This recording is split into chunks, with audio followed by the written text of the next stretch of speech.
Shore has enjoyed a 6.2% rise in overall home prices, and inventory is up. It's Friday, June 16th, 2023. I'm Kimberly Barton of Kinetic Realty, your local market expert with this week's Maryland Eastern Shore Report.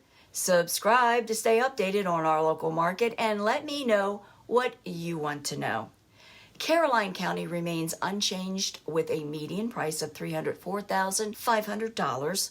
Cecil County is up 10.2% to $370,000. Dorchester County fell 0.8% to a median $289,250. Kent County prices swelled 13.2% to $309,990.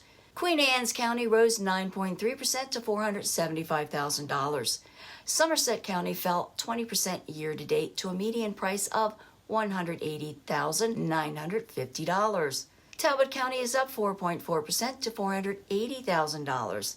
Wicomico County went up 0.4% to $252,500. Worcester County rose 6.3% to $410,500.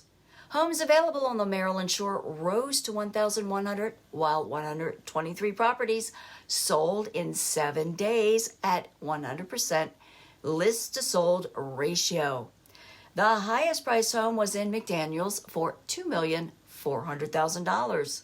Available rentals rose to 1,753 at a median $2,295 per month.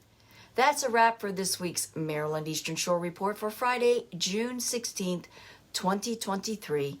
Thanks so much for tuning in. Be safe and have a super weekend. I'll see you next week.